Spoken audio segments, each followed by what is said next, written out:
Hey everyone, how you doing? Today I'll be talking about a horror movie franchise that I saw years ago. And when it comes to modern horror movies, this is definitely gotta be in your top list.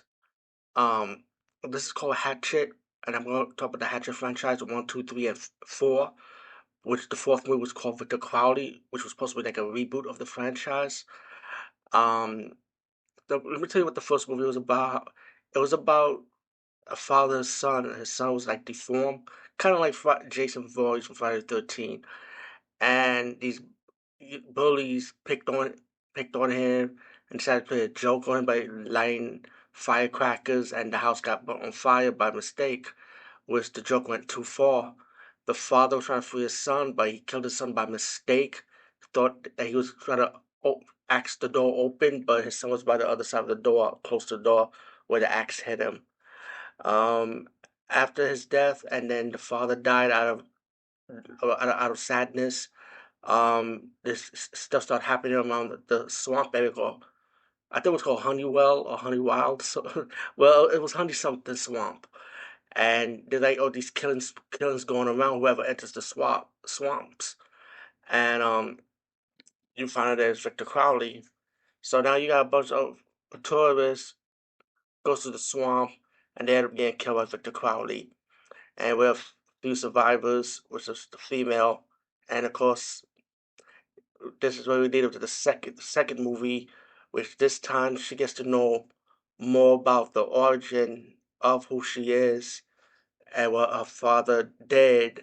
That the father was one of the prankster that killed Victor Crowley by mistake by playing that prank when he was younger.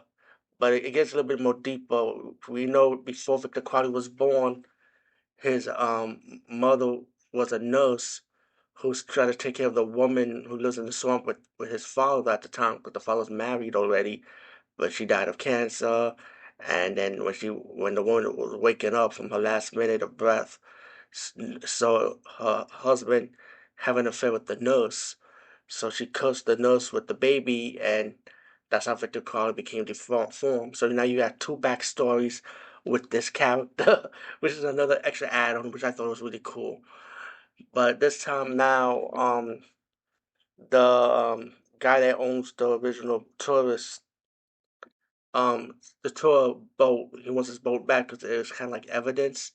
But he told that he was gonna help the woman out, but he would have to bring her uncle over. And there was a twist why he wanted him to bring her her uncle over, which I'm not gonna ruin it though. But they hire a whole bunch of hunters. They go back to the swamp, and guess what? More blood and gore with Victor Crowley. Then we get to part three, and this time is like a split story. This time it takes place right after the second movie, just like how the second movie takes place right after the first movie.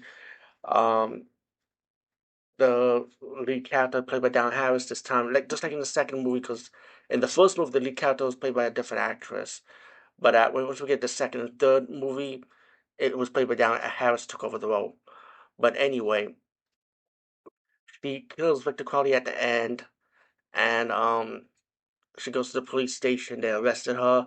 They think the sheriff thinks she did all those killings, but she didn't. The sheriff's ex-wife finds a way that she could stop Victor Crowley once and for all, but she needs her help to do it. So she's like the descendants of one of the people that bullied Victor Crowley a long time ago to find his father ashes, which is which is which is owned by the brother, and so they gotta go to the brother's house of Victor Crowley's dad to get the father's ashes.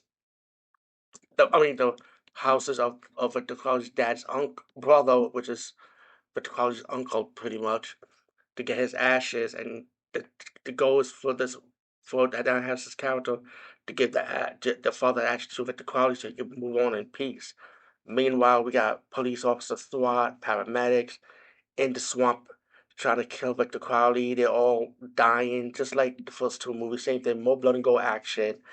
And then we get to the side story when they finally get to the swamp with Don Harris's character, the reporter, and the sheriff's deputy, his assistant. That they're gonna face Victor Crowley 1-on-1.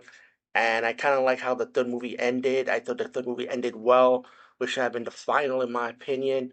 But then, of course, they did the fourth movie, which is the reboot, and it's kind of like people. It's like trying an error. People beg to differ if this movie is good or bad. Like there's people that don't like it. It was a reboot that should have never happened. Should have been done as a trilogy only.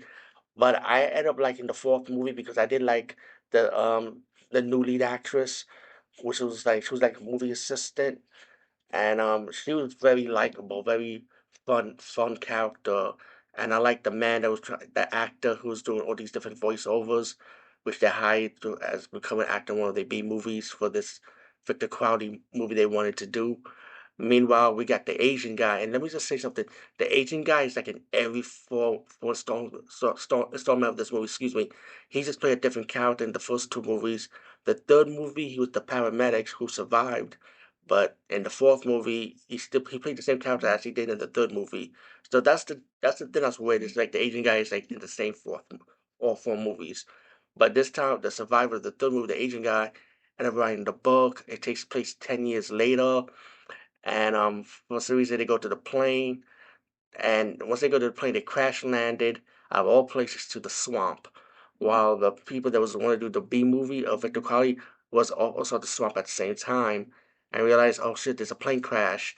Now, like I said, the third installment, I feel like he died permanently, and the reason how Victor Crowley got back to life in this movie is that they had the people that was doing the movie had like a cell phone with the chant and have like the Tony Todd's character on the cell phone doing like a ritual chant, and that chant brought Victor Crowley back from the dead, pretty much, which is kind of like weird because it's like you think he will rest in peace after the third movie, but I thought it was kind of silly, man. But besides that, the kill scenes are good, and also in the fourth movie, I felt like he died permanently also. So I feel like there's no need to do a part five. I know there's a fan base that wants the fifth installment, especially with the post credit scene.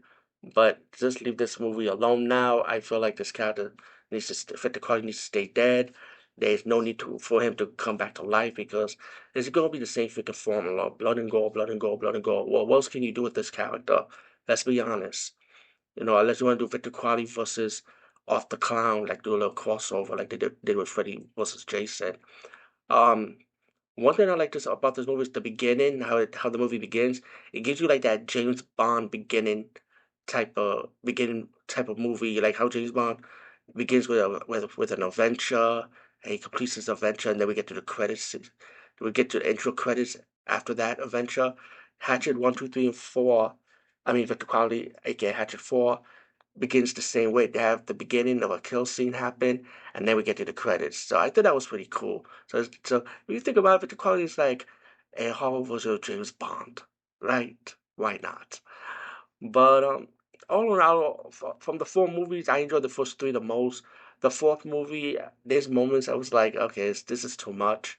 But like I said, there were likable characters in this movie, like the lead actress and the guy that was doing Robert De Niro voice, the male actor that really liked the lead actress in this movie, which I thought was pretty cool. I liked it him. He was very comical, very spoofy like, goofy like, but he was likable though. And it's kind of sad what happened at the end. You can take I won't go too much with it, but let's just say he makes a self-sacrifice. But yeah, besides that, I think all four movies are enjoyable in its own way. The fourth movie's kind of made, but still enjoyable in some kind of way. And I know I did like Dan Harris as taking over the lead role. She did a good job, but I like the first actress much more because it's just her acting was so good. Like for horror acting, I thought it was good in my opinion. Um, yeah, so that's my opinion of the Hatchet franchise, and you can check it out right now because it's all over the place. Over and out.